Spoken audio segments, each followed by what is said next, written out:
মন্দিরের ছাদে অবৈধ মদের আসর, স্থানীয়দের তৎপরতায় আটক এক। পবিত্র ধর্মীয় স্থানের পবিত্রতা নষ্ট করে মন্দিরের ছাদে অবৈধ মদের আসর বসানোর অভিযোগ উঠল একদল যুবকের বিরুদ্ধে। ঘটনাটি ঘটেছে স্থানীয় একটি ক্লাবে, যা একটি মন্দিরের ঠিক সংলগ্ন এবং মন্দিরের জায়গার উপর অবস্থিত। এই ঘটনা এলাকায় তীব্র চাঞ্চল্য ছড়িয়ে পড়েছে। স্থানীয় এক বাসিন্দা এবং দলীয় প্রতিনিধি জানান, ঈশ্বরীতলার সংলগ্ন ক্লাবটি আদতে নামী ক্লাব, কিন্তু সেখানে দীর্ঘদিন ধরে নিয়মিত মদের আসর বসানো হতো।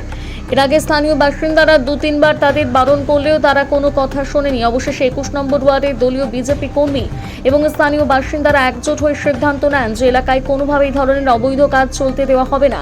অভিযোগ, ঘটনার দিন মন্দিরের ছাদে উঠে প্রকাশ্যে মদের আসর জমিয়েছিল ওই যুবকরা। এরপর ক্ষুব্ধ বাসিন্দারা পুলিশে খবর দেয়।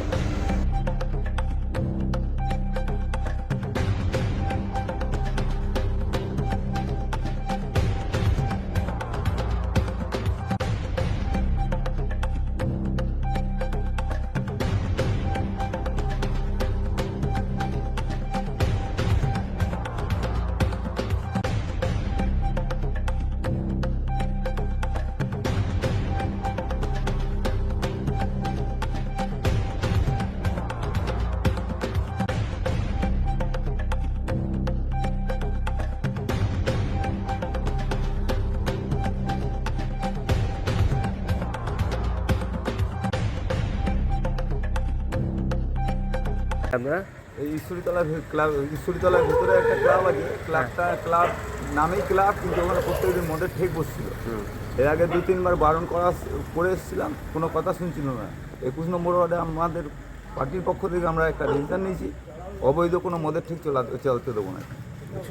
এখানে তো ঠাকুরের স্থান, তো অবশ্যই ঠাকুরের স্থান, ওটা ঠাকুরের মন্দিরের ওপরে, ছাদের ওপরে উঠে বসে মদ খাচ্ছিল।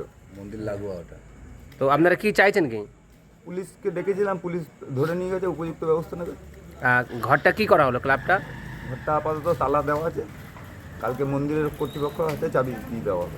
পুলিশ বলে গেছে? পুলিশ এটাই বলে গেছে। আমরা চাই মন্দিরে ওটা মন্দিরে লাগোয়া, মন্দিরের জায়গা, তো মন্দির ঠিকঠাক করে দেওয়া হবে। অনুষ্ঠান ওখান থেকে মানে ওই বাড়িটা যা কাজ করবে মন্দির করবে, মন্দির করবে, এমনি কোনো অবৈধ কোনো কাজ করা যাবে না? অবৈধ কিছু করা যাবে না।